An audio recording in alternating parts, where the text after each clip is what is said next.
او زمونږ دا پښتانه مرګري د اکثر د بعضې شیانو شوقین دي څوک د سپو شوقین دي سپي ساتي څوک د چرګانو شوقین دي چرګان ساتي څوک د مړزانو شوقین دي مړزان ساتي څوک د طوطینو شوقین دي طوطین ساتي بس یو غاټه پرنجه جوړه کړې او په هغې کې طوطین راجمع کړي دي او بس هغې ته دانه او ځان لیکار کتلی دی د سپي د شوق دپاره ساتل ناجایز دي ګوره هغه کور ته د رحمت ملایکې نه راځي په کوم کور کې چې سپی پروت دی په کوم کور کې چې تصویر لګېدلی دی لکه دا موږ په دې حجرو کې تصویران لګولي که نه دا زما د پلار تصویر دی دا زما د نیکه تصویر دی او چا د خپل پالتۍ د رهبر تصویر لګولی دی یاد وساتئ دقسې کور لګورئ د الله د رحمت ملایکې نه راځي سپي په کورونو کې هسې مه ساتئ ځان د سپو د جنګونو عبادت کوئ موږ سپي جنګو د سپو د جنګولو شوقیان یو یو وی زما سپی تازي دی بل وی زما سپی ګلټیر دی بل وی زما سپی کې دا کمال دی بل وی زما سپی کې دا کمال دی نه وروره بلا ضرورت سپي ساتل جایز نه دی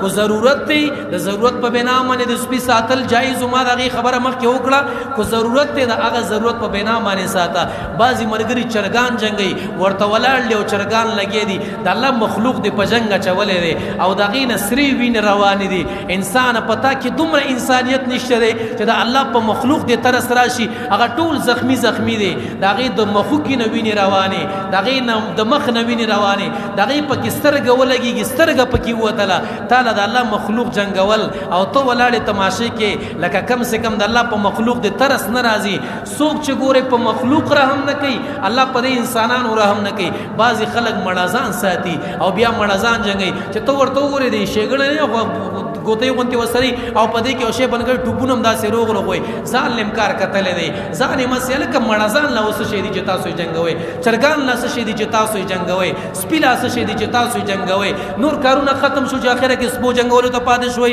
دا خلک لا پسې کي دي او دا موږ لا پسې کي مړه خلک لا د دنیا په کم کارونو کې لګیا دي او موږ اوسه پورې د سپو جنګولو نه اوزګار نه شو موږ د چرګانو جنګولو نه اوزګار نه شو موږ د مړزانو جنګولو نه اوزګار نه شو موږ د طوطینو نه اوزګار نه شو موږ د کوترو نه اوزګار نه شو کوترې الوزئ هسې خوله وازه نیولې هغه پردۍ کوتره داسې لاړه او زما کوتره شینغاړۍ ده او زما چې کوم نه ملاقۍ ده او زما چې دی واسکټۍ ده او زما د یخمو باندې بڼکې دي او زما د یخمو باندې بڼکې نه دي راغتلي او زما چې والوزي نه دا کار کوي زما چې والوزي هوا کې 3 مڼه کړئ او زما چې راکته شي او هوا کې 3 مڼه تا ته د مونځ فرض زیات دی ته مونځ پیژنې ته روژه کې فرض پیژنې ته په زکات خبرو باندې پوهېږي ته خدای پیژنې کو نه صرف کوترې پیژنې کوتره پاسېده او کوتره کېناسته زما کوترې هغه راوستله او زما کوترې دا بوتله او زما کوتره چې لاړه شي هغه ځان سره راولي او انډې مې ورته ایښي دا به راوړي هغه بچي به راوړي قسم دی د کوترو د هر نسل نه خبره د چرګانو د نسل نه خبر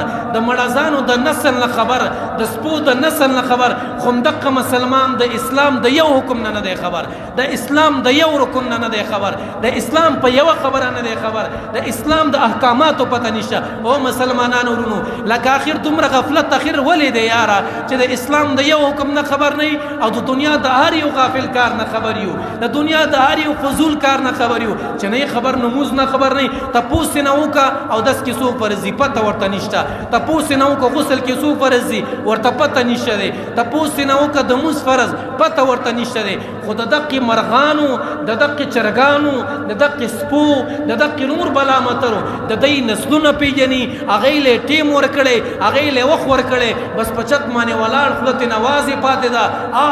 ترې نه خیږي کله یو ته ګوري کله بل ته ګوري رای وسله بویتله لکه ځان له مکار کتلی خدای ته وګورئ ځوانانو خدای ته وګورئ مسلمانانو لږ دې خپل دین له هم توجه ورکړئ والله چې مظلوم دی نن په دنیا کې زما او ستا اسلام مظلوم دی چې نن وخت نشته د قرآن او د اسلام دپاره وخت نشته نور د هر فضولیاتو دپاره وخت خبیث بسیار دی د مفتي خان آغا هاشمي صاحب د هر قسمه بیانونو ترلاسه کولو لپاره زموږ چینلونه در سره لایک او سبسکرایب کړئ